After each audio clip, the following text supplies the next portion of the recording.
ಭಯದ ವಾತಾವರಣದಲ್ಲಿ ನಮ್ಮ ಜೀವನ.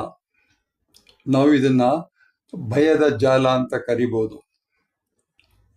ನಮ್ಮಲ್ಲಿ ಇರ್ತಕ್ಕಂಥ ಮೊಬೈಲ್ ಆಗಲಿ, ಟಿ ವಿ ಆಗಲಿ, ನ್ಯೂಸ್ ಪೇಪರ್ ಆಗಲಿ, ಯಾವುದೆಲ್ಲಾದರೂ ನಾವು ವಿಶ್ವವನ್ನು ನೋಡ್ತಾ ಹೋದರೆ ಅಲ್ಲಿ ಕಾಣ್ತಕ್ಕಂಥದ್ದು ಭಯಾನಕ ದೃಶ್ಯಗಳು, ಯುದ್ಧದ ವಾತಾವರಣ, ಎಲ್ಲ ಕಡೆಯಲ್ಲೂ ಸಾವು, ನೋವು, ಮನೆಯ ಧ್ವಂಸ, ಹೀಗೆ ಅನೇಕ ರೀತಿಯ ದೃಶ್ಯಗಳನ್ನು ನಾವು ನೋಡ್ತಾ ಇರ್ತೀವಿ. ಇವೆಲ್ಲವೂ ಸಹಿತ ನಮ್ಮ ಜೀವನವನ್ನು ಒಂದು ಭಯದ ಜಾಲದಲ್ಲಿ ಹಾಕ್ಬಿಟ್ಟಿದೆ.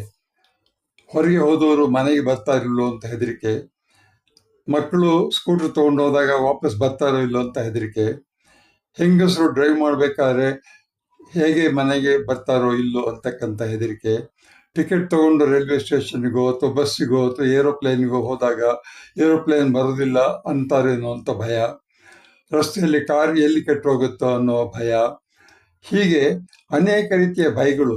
ವಿದ್ಯಾರ್ಥಿಗಳಿಗೆ ಸ್ಕೂಲಿಗೆ ಹೋಗೋದಕ್ಕೆ ಒಂದು ಭಯ, ಬಸ್ಸು ಬರುತ್ತೋ ಇಲ್ಲವೋ ಒಂದು ಭಯ, ಬಸ್ಸು ಲೇಟಾಗಿ ಬರೋದು ಒಂದು ಭಯ, ಸ್ಕೂಲಿಗೆ ಹೋಗಿ ಪರೀಕ್ಷೆ ಬಂದಾಗ ಪರೀಕ್ಷೆಯಲ್ಲಿ ಯಾವ ಪ್ರಶ್ನೆ ಬರುತ್ತೋ ಅಂತಕ್ಕಂಥ ಭಯ, ರಿಸಲ್ಟ್ ಬಂದಾಗ ಏನಾಗುತ್ತೋ ಅಂತಕ್ಕಂಥ ಒಂದು ಭಯ, ಆಸ್ಪತ್ರೆಗೆ ಹೋದಾಗ ಡಾಕ್ಟ್ರು ನಮಗೆ ಎಲ್ಲಿ ಆಪರೇಷನ್ ಮಾಡಿಸ್ಕೊಡಿ ಅಂತಾರೋ ಅಂತ ಅದು ಭಯ.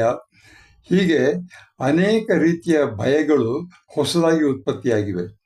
ಈ ರೀತಿಯ ಭಯಗಳು ಹಿಂದೆ ಇರಲಿಲ್ಲ. ನಾವುಗಳೆಲ್ಲ ಚಿಕ್ಕವರಾಗಿದ್ದಾಗ ರಸ್ತೆಯನ್ನು ಆರಾಮಾಗಿ ದಾಟ್ತಾ ಇದ್ವಿ. ಇವತ್ತು ರಸ್ತೆಯನ್ನು ದಾಟಬೇಕಾದ್ರೆ ಹೆಂಗಸರು, ಮಕ್ಕಳು, ವಯಸ್ಸಾದವರು ತುಂಬ ಜಾಗರೂಕತೆಯಿಂದ ದಾಟಬೇಕು.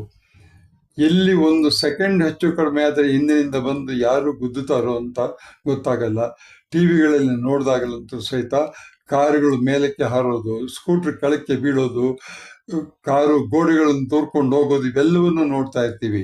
ಹೀಗೆ ನಮ್ಮ ಭಯದ ಜೀವನ ಜಾಸ್ತಿ ಆಗ್ತಾ ಇದೆ. ಧೈರ್ಯ, ಜ್ಞಾನ ಮತ್ತು ಸಹಕಾರ ನಮ್ಮ ಈ ಭಯವನ್ನು ಹೋಗಲಾಡಿಸ್ಬೋದು. ಯಾವ ಸರ್ಕಾರ, ಯಾರೂ ಇದಕ್ಕೆ ಸಹಾಯ ಮಾಡೋದಕ್ಕಾಗುವುದಿಲ್ಲ. ಭಯವಲ್ಲ, ಧೈರ್ಯವೇ ಪರಿಹಾರ. ಧೈರ್ಯವಾಗಿರಬೇಕು, ಮನಸ್ಸನ್ನು ನೆಮ್ಮದಿಯಾಗಿಟ್ಕೋಬೇಕು, ಬರ್ತಕ್ಕಂಥ ಕಷ್ಟವನ್ನು ಜಾಗರೂಕತೆಯಿಂದ ಎದುರಿಸಬೇಕು. ಈ ಭಯಾನಕ ಜೀವನದಲ್ಲಿ ನಾವು ಶಾಂತಿಯಿಂದ ಬಾಳೋದು ಹೇಗೆ ಅನ್ನೋದನ್ನು ನಾವೇ ಪ್ರಯತ್ನ ಮಾಡಿ ಕಲ್ತ್ಕೋಬೇಕು. Fear fades and courage stays ಅಂತ ಹೇಳ್ತಾರೆ. ಭಯಕ್ಕೆಲ್ಲ ಧೈರ್ಯವೇ ಪರಿಹಾರ ಅಂತ ಹೇಳ್ತಾರೆ. ಇದನ್ನು ನಾವು ಜ್ಞಾಪಕದಲ್ಲಿ ಇಟ್ಕೋಬೇಕು. ಬನ್ನಿ ಮುಂದುವರಿಯೋಣ.